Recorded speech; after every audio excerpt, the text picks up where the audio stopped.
Hello my dear children, welcome to your science class. So by last class we completed our 7th chapter. We discussed about the plants, various parts of plants like shoot, root and stem. We learned about the function and different modifications seen in plants, and we learned about the most attractive part of the plant, that is the flower. We learned that flowers are the reproductive part of a plant. We learned different parts of flower, the male and female reproductive organs. And we also discussed the textual activities of the 7th chapter. In today's class, we are going to start a new chapter. So dear children, before starting our new chapter, can you tell me the difference between living and non-living organisms?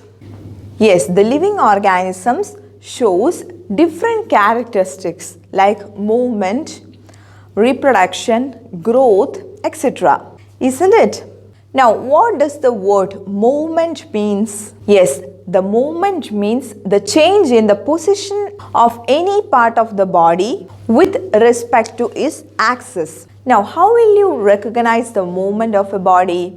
A body is moving when it's changed the position based on its own axis. Now, we know all living organisms shows movement, isn't it? How do they move? Yes, animals can walk, jump, swim, isn't it? So likewise, how do the plants move? Yes, you have seen certain plants like mimosa. When you touch on its leaves or any part of the plant, they just fold up themselves, isn't it? Hence, this mimosa plant is also called touch me not plant. Have you heard that? And we know this flower bloom and closes during day and night. So these are examples for movements in plants. So in today's class we are going to discuss about body movements. So 8th chapter, body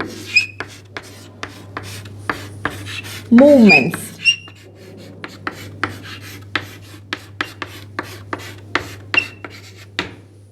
So in this chapter we will be discussing the body movements in human beings like us. Before entering to the new chapter, let's do a small activity. Okay, for that I want all of you to stand. Okay, keep your mobiles aside. Yes, and you have to walk a small distance. Okay children, I hope all of you have done. Now I want all of you to jump when I say jump, okay? So children, jump. Yes, I hope all of you have jumped. Now, I want all of you to lift your hands. Okay children, lift your hands. Now children, move your hips. Yes, okay, very good children. Come back to your position. Now let's come back to your class. So what all we did in this activity? We walked a small distance, then we jumped, right? Then we moved our body parts, isn't it? So first we did walking, right? That means your whole body moved from one place to other place, right? So such movement of one's body, one's whole body from a place to another place is called locomotion. What is it called? Locomotions. Locomotion. So by walking you just had a locomotion, that is movement of whole body to one region to another region is called locomotion. We have seen the animals, insects, etc. moving around us, isn't it? So those animals are having locomotion, and when you come to school or when you go for playing, you are moving yourself, right? So that is also locomotion, that is whole body of an organism is moving from one place to another place. So that is called locomotion. Now, do these plants have locomotion, children? No, isn't it? Plants doesn't show locomotion because they are growing where they are. They are staying where they are, isn't it? When you plant a seed, it germinates and grows there itself, isn't it? So plants are not having any locomotion. Whereas animals show locomotion, they can move around from one place to another place. In birds and all, they can fly from one place to another place, right? So they are also showing, birds and insects are flying and showing the locomotion. Now certain animals like kangaroos and all, they are hooping. Hooping means they are jumping and showing the locomotion. Likewise, animals show locomotion in different ways. Now, is this locomotion important for animals, or what is the importance of locomotion? Yes, by locomotion, animals find their food. All the animals, birds, insects, all, they all find the food by moving around, isn't it? Locomotion helps in finding the food. So that is the first importance of locomotion. Animals, the organism, find the food by locomotion. Now the second importance of locomotion is animals escape from the predators, or they hide from their enemies by this locomotion. So the animals will be feeding each other. So in order to escape from the predators or the enemies, animals will move. Likewise also locomotion is important. Now the locomotion is important in escaping from unfavorable conditions. We have heard about migration, isn't it? So certain birds will migrate during summer, winter, etc. So for this migration, that is to escape from the unfavorable condition, locomotion is important. Now certain animals, for laying eggs, they will move from one place to another. So for examples, the fishes, they move from one place to another to lay the eggs, and certain birds also migrate or move from one place to another to lay the eggs. So these are the four importance of locomotion, that is to find the food, protect themselves from the enemies, to move from the unfavorable conditions, and to lay the eggs or to reproduce. So in that activity, the first thing, that is we walked, that is to show the locomotion. Okay. After that you jumped, you moved, you raised your hands, you moved your hips, isn't it? How is such movement possible for you? Yes, those movements are possible because you have a strong skeletal system inside you. Now, what do this skeletal system consist of? Yes, the skeletal system consists of bones. So few of you may have seen the skeletal system in the labs or museum. At least the picture of the skeletal system most of you have seen, isn't it? So if you have not seen, this is the picture of skeletal system. So what is skeletal system? Skeletal system is the framework of bones in our body.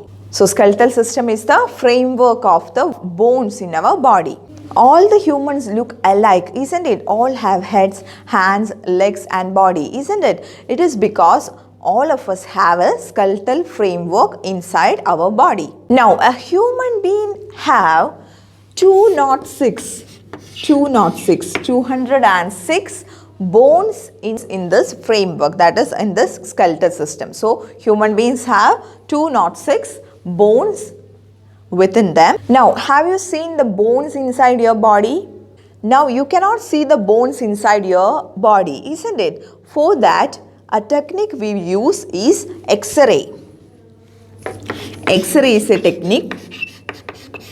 X-ray is a technique through which we see the skeletal or the framework or the bones inside our body. So if some fractures or any wound happens in your body, few of you may have taken the X-rays. At least your parents or your relatives may have taken the X-rays, isn't it? So this X-rays shows the bones inside our body. A child will have 305. A child will have 305 bones within them. So a child will have a 305 bones within them, and an adult human will have 206 bones within them. So how this number is decreasing? It is because the bones, when you grow, the bones will fuse and reduce in number. So a human child will have 305 bones, whereas a adult human will have 206 bones. Now can you tell me what will be the function of the skeletal system? Yes, we told that skeletal system is the framework, isn't it? So the first function is the skeletal system provides the shape and size to the body. Skeletal system provides shape and support to the body. Now the second function is, we know that our inner organs are very soft in nature. They are very delicate. So this skeletal system provides protection to the delicate internal organs. Skeletal system protect the delicate internal organs. Now the third function is, it helps in the movement of our body. Okay, so when you did the first activity which I told, that is to move, jump and all, you could do it so easily, isn't it? It is because the skeletal system helps in the easy movement of your body. You can move your hands like this, you can move your fingers.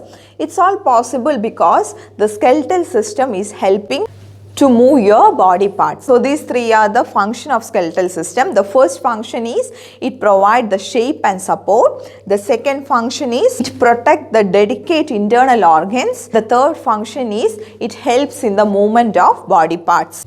So that's all about today's class. Next class we will learn about different parts of skeleton. In today's class we learned the general things about the skeletal system. Let's see what we learned in today's class using a digi video. The leaves of the mimosa plant move, fold up when touched by hand. The flowers of the daisy plant move, close up at night. So, we can say that the movement of a body part is necessary for the life process of all the living organisms, plants as well as animals. The movement of the whole body of an organism from one place to another is called locomotion. Plants are mostly fixed to the ground, so they do not show locomotion. Animals have the ability to move from one place to another, so they have the power of locomotion.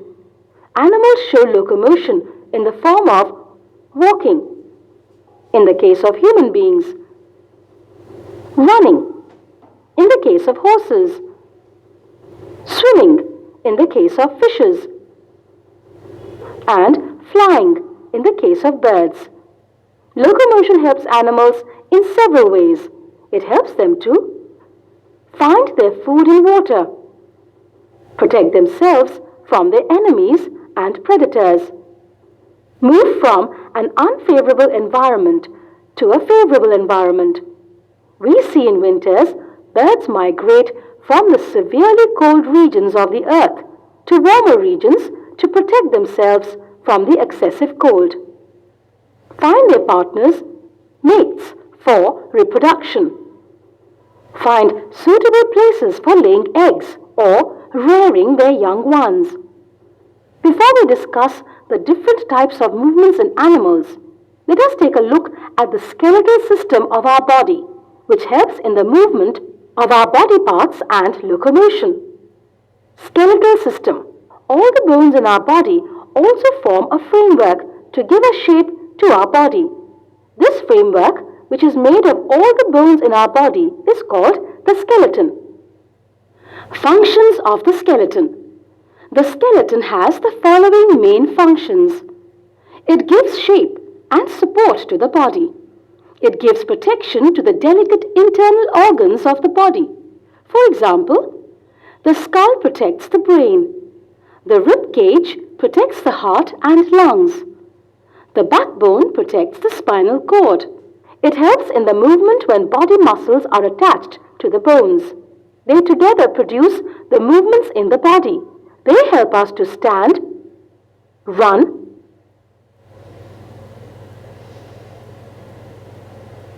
So the next class we will learn the parts of skeletal system, different parts of skeletal system. A human skeletal system is divided into 5 parts and learn about it in the next class.